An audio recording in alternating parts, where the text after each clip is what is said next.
We're getting the cutting blades sharpened. Pa said to tell you we'll be in for dinner around 1.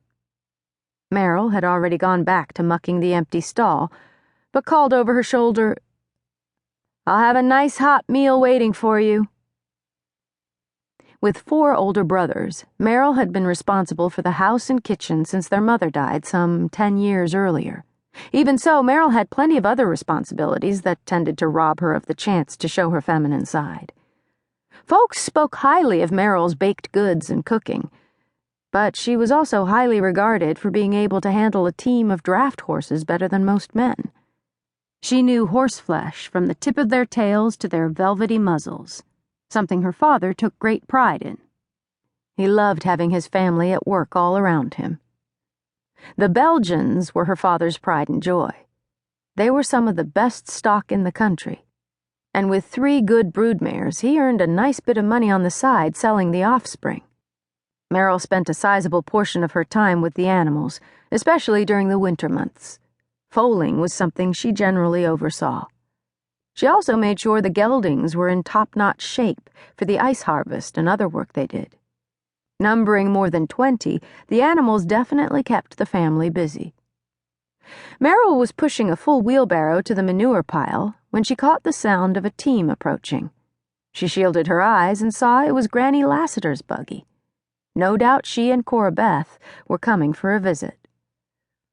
Frowning at her soiled and frumpy attire, Merrill knew there was no time to change. She hurriedly dumped the manure and returned the wheelbarrow to the barn. With one more quick check on Addie, Merrill felt all right about spending a few moments with her visitors. It was always nice to see Granny and Cora Beth. With no other women in her family, Merrill often longed for female companionship.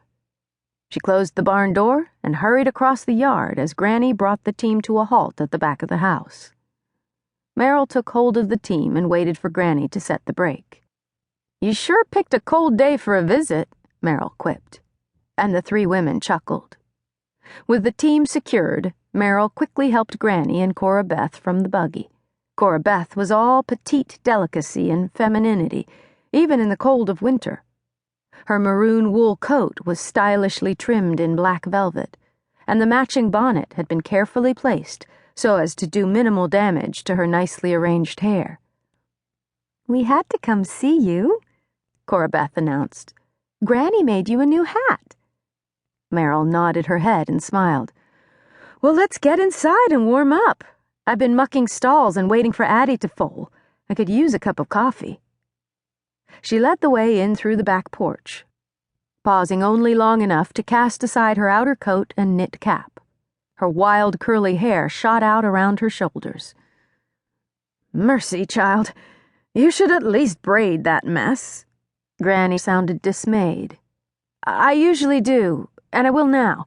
This morning I was in a bit of a hurry."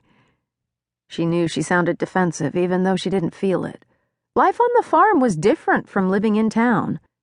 Granny and Cora Beth were used to being ready to receive visitors or go out where they would be seen. Here, Merrill was far more likely to see her brothers and father than any other woman, so her appearance never concerned her that much. "I do wish you wouldn't wear those trousers," Granny continued. "You're never going to catch a husband looking like a young man."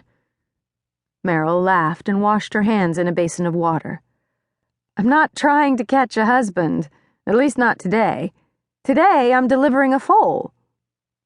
She quickly dried her hands and pulled the coffee pot from the stove. "We've some coffee left over from breakfast." She took 3 mugs down from the cupboard and poured the coffee. After returning the pot to the stove, Merrill turned to find Granny and Cora Beth still standing. "Would you like to sit in the kitchen or in the front room?" "I prefer the kitchen myself, as I'm rather muddy, but I can always throw a sheet over a chair." "Nonsense," Granny declared.